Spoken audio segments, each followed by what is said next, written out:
So I want to start with the state of the EV industry. I remember maybe 3-4 years ago, right? A lot of people were very, very optimistic about take-up and penetration for EVs. That seems to have slowed down to the point where now car makers are getting a little bit concerned about demand. We just had Ford, for example. They withdrew their profit outlook. GM did the same thing, and Ford is losing $36,000 per car. What is going on right now? Okay. So first of all, thank you for having me for this. I think the electrification pace, what we saw in the past and today, the picture is totally different for us. Because one side is that there's a huge strong coming from the China, which they have a huge TIV, and they have a scale merit where the cost is much more optimized speed than what we saw. Because we also announced our ambition 2030, Yes. How we get on our electrification. The pace was more like a step by step. We declare how we want to make the battery cost to be much more competitive. We declare how we're going to do the electrical transmission, means e-powertrain, to be optimized on what kind of a stage. That was a pace we are kind of imagining. But after the COVID, I think the situation has been changed.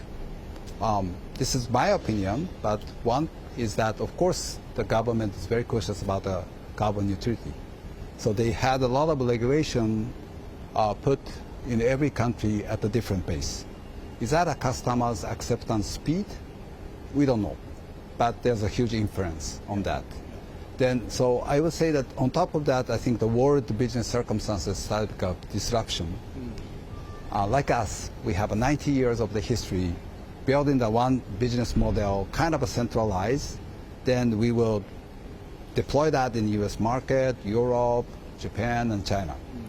But since the world pace has been changed, the market has been fragmented, and the customers' acceptance speed is also different. Yeah. So that means we, as kind of automotive company, needs to be transform ourselves from the way of the past way of doing, cannot be continued for the future. How we can further to delegate to our region, or we will kind of make our vehicle in accordance with each market speed. So that has been, for me, moved much faster than what we are expecting. And of course, the competition become much more tougher. Again, I go back to the story about the one side with the government new policy, regulation, and the customers' demand speeds are moving at a different pace. That kind of gave the picture today very challenging as far as the electrified market situation is concerned. That's the way we are looking at it. General question, if EVs are going to become more and more commoditized, are you going to make money less on the product itself or on the services that an owner can enjoy with your car? Yeah, we are doing a lot of the V2X experimentally in the world. I think, again, we need to understand the lifestyle, how it's going to evolve, then what kind of added value of the service we can do beyond the vehicle. I like one thing, the battery.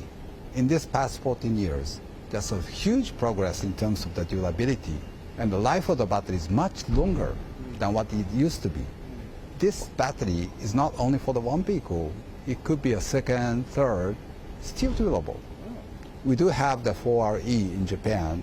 We take out the battery, and you look at the cells inside, and we will replace the cell for those are not durable anymore after being used for, let's say, the 70,000 kilometer, 100,000 kilometer, and we replace with something make much more refreshed, and the battery could be used again.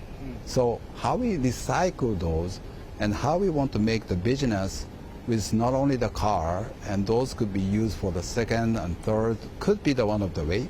And also that could be make the home charging or used for the different purpose. So again, for me, we need to understand what will be the lifestyle, what could be the expectation, how we can make the build ecosystem, and the VTX is going to be the key to moving forward.